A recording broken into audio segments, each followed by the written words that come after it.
Avance derrière eux là, accélère, accélère, accélère.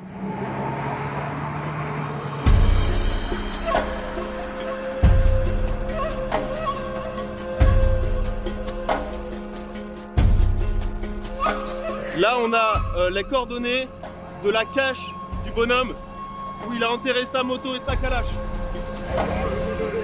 53, à droite. Les progressions sur le sable sont complexes. Habitués aux terrains escarpés, c'est presque une formalité pour les équipages des véhicules blindés légers. À gauche. À quelques kilomètres du peloton de reconnaissance, il y aurait une cache, là où les terroristes déposent leurs armes et matériel à l'abri des regards. C'est en tout cas ce que leur a dit le transmetteur. Il aurait surpris une conversation quelque peu inhabituelle.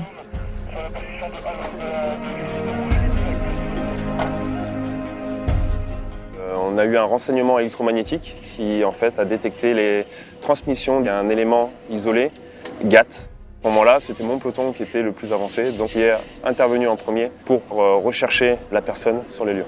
2 motos en approche. Le renseignement était un petit peu cocasse puisque c'était une moto qui était tombée en panne, donc il demandait de l'aide pour être évacué et réparer sa moto. Donc on va faire évoluer le dispositif. Pour l'instant, vous restez en appui.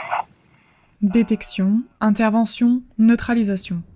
À l'approche de la force, la fuite ennemie est quasi systématique. Il s'agit alors d'intercepter des exfiltrations, de pousser le terroriste à laisser sur place son matériel, ses motos et ses armes. En avant, on resserre bien le dispositif sur la gauche. On a la mission de ratisser pour essayer de les faire sortir. On a des autres éléments qui sont un peu plus bas du dispositif, en embuscade, pour interpeller les éventuelles fuites. Rejoints progressivement par les autres véhicules blindés, les fouilles et ratissages ont donc pu commencer.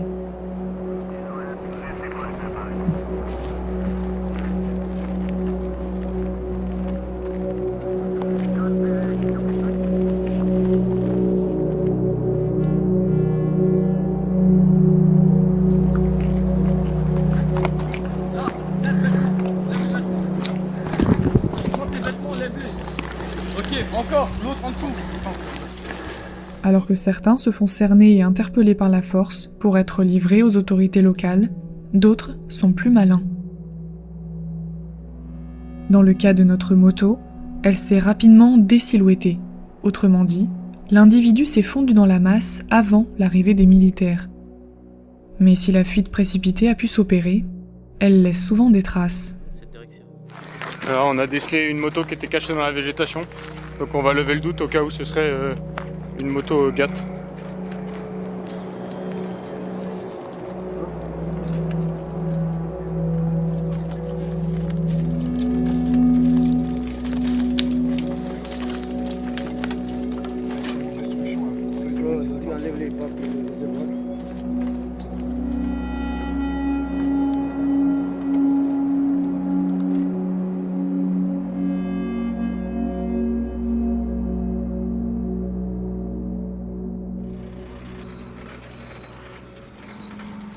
Non loin de là, plusieurs cahutes, des paysans et quelques troupeaux. Un village, à l'apparence paisible.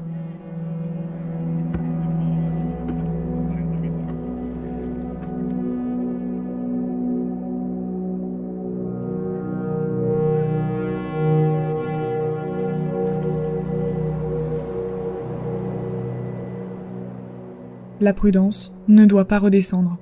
Chaque berger n'est peut-être pas un berger, chaque bosquet est par définition suspect, et il faut différencier des mots prononcés par crainte de représailles des vrais indices. Apparemment, on lui a posé la question, c'est à qui c'est ça, qu'il a juste dit Ménaka, donc il n'a rien dit de plus. Le lieutenant il a demandé s'il avait un téléphone ou pas, il dit qu'il n'a pas de téléphone.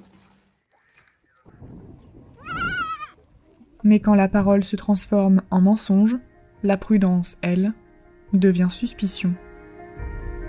Donc en fait, tout à l'heure, les 2 personnels nous disaient qu'il n'y avait pas de téléphone à leur niveau. On vient de trouver une carte mémoire, un support de carte SD en fait, qui sous-entend qu'il y a un appareil électronique, un téléphone ou quelque chose pour mettre ce support justement. Donc on va essayer de voir d'où vient cette carte mémoire, à qui elle appartient. Il n'y avait pas de micro SD, juste le support. Non, support suppose micro SD suppose téléphone. Ok. Dans la caisse verte, dans un petit sac rose dedans, appartient probablement au personnel féminin. Cette situation n'est pas exceptionnelle. Les groupes armés terroristes se servent souvent des populations vulnérables pour leur servir de couverture. Dans cette large opération, menée en coordination avec la force conjointe du G5 Sahel et les forces armées locales, il s'agit donc de privilégier au mieux l'effet de surprise.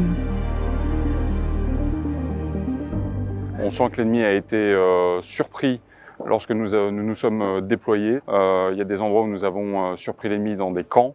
Et ensuite, on a pu percevoir qu'il était dans une phase plutôt d'ajustement par rapport à notre manœuvre et qu'il s'est, ce qu'on dit, on appelle ça désilhouetté, mais on peut dire qu'il s'est fondu dans la population en attendant, entre guillemets, que l'orage passe. La question désormais pour nous va être de savoir comment il va réagir lorsqu'on va revenir dans cette zone d'action et qu'on va rester de façon quasi permanente pour véritablement le perturber.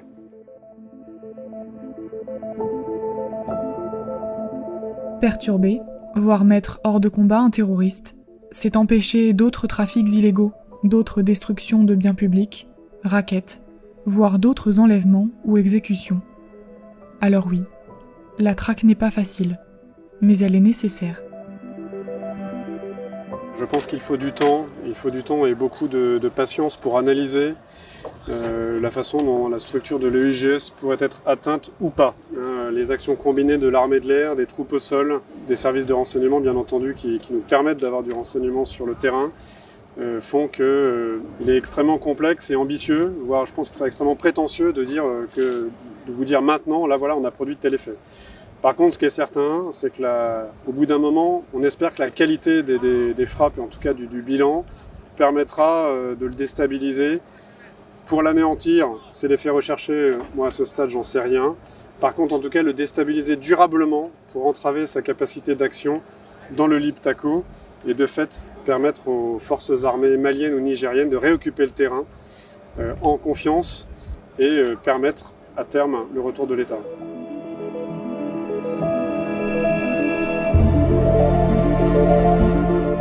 L'enjeu est de taille. Dégrader les capacités logistiques et combattantes des groupes armés terroristes dans une zone est au bénéfice direct des populations locales. Cela permet un retour économique progressif et facilite le début d'actions d'aide, comme pour l'accès à l'eau, à l'éducation ou aux soins. Et cela permet aux armées du pays de reprendre la main.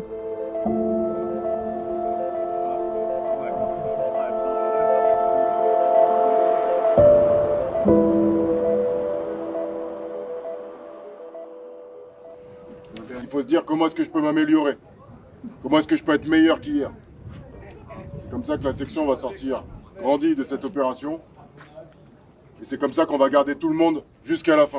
D'accord ? Parce que je rappelle que l'habitude tue. D'accord ? Soyez toujours curieux et cherchez toujours à vous améliorer.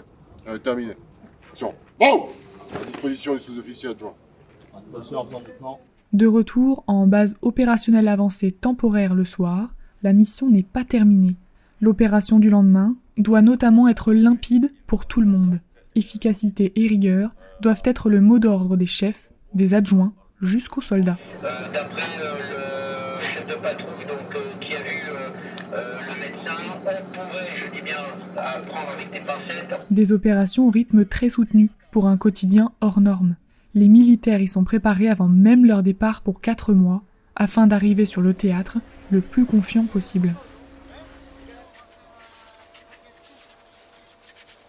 Quand sonne l'heure du repos pour une partie du groupement, d'autres montent la garde. Mais ne vous y méprenez pas, car entre deux véhicules blindés, c'est parfois un autre type de combat qui prend le relais.